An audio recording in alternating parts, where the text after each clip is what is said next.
Joining us now is Edward, and he has a fabulous product called Chicken Skins. And when I first found out about it, I thought that's like a funny name, but it's actually the product that he has. Edward, welcome to the show. How are you?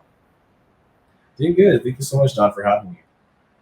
So, you used to be in the event space, you and your wife, and tell us about that. You were producing events, and then all of a sudden you decided to start this company. I guess it was 2017. Yeah, so actually, prior to 2017, in 2012, I used to host this event called 6269 Market.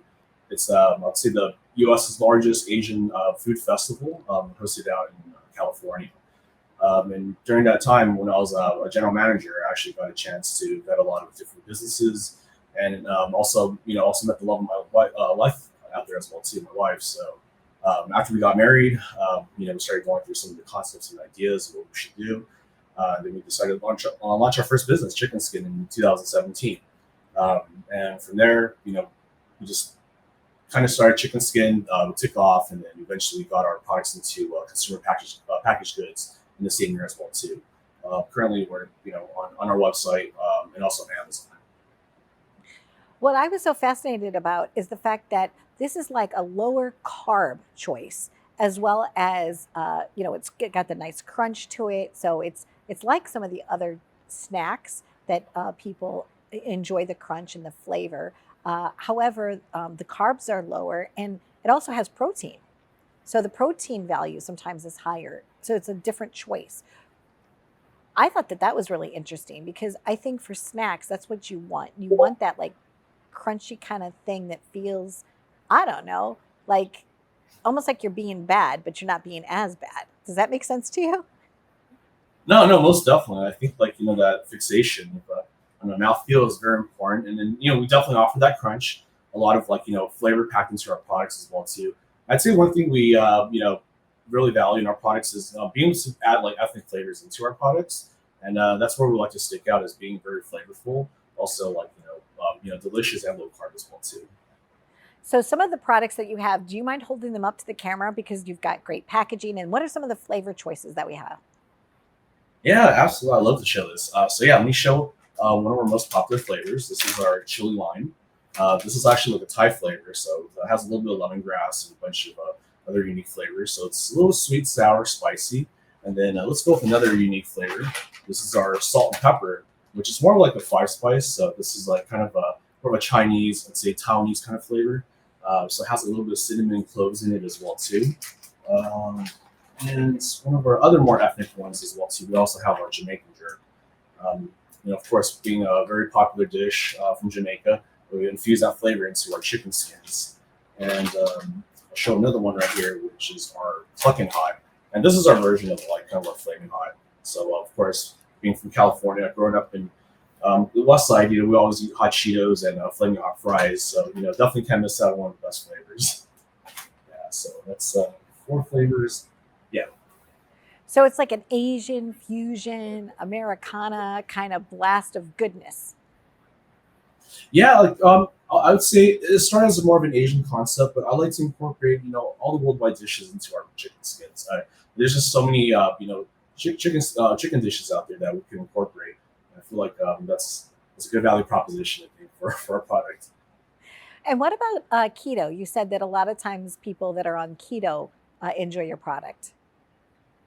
Oh yeah, absolutely. So being a low carb option, a lot of our customers, I'd say more on the dirty keto side. They are more strict on strict keto. I wouldn't suggest this item, but for those that are just trying to look for more of a low carb or on a dirty keto diet, this is suitable.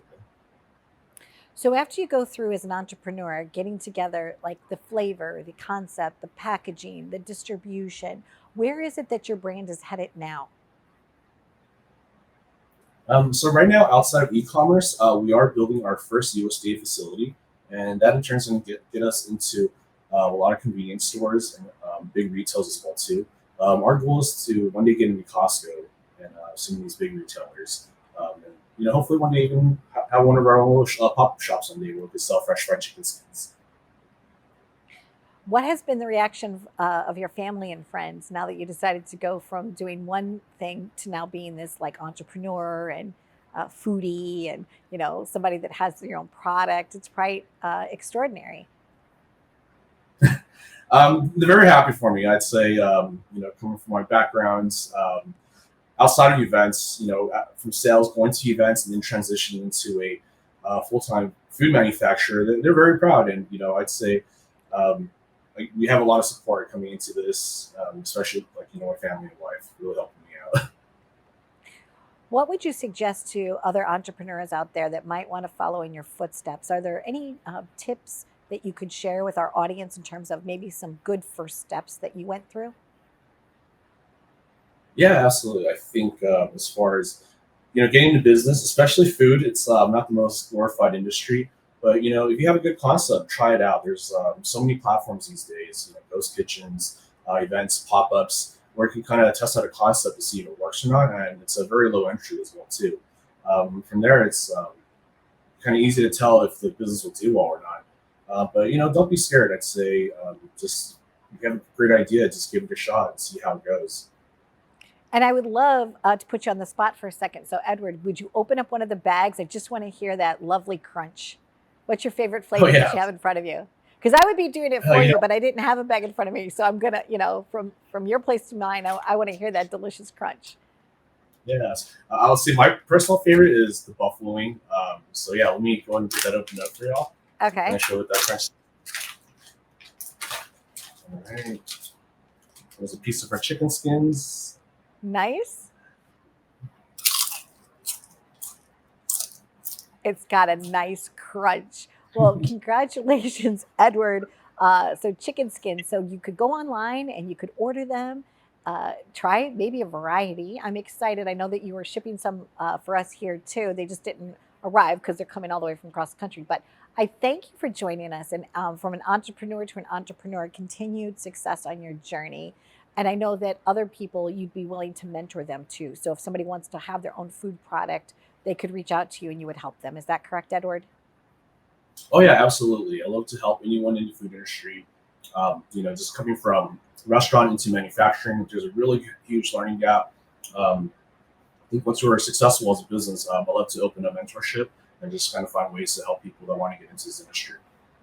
And what's your favorite beverage to have with chicken skins?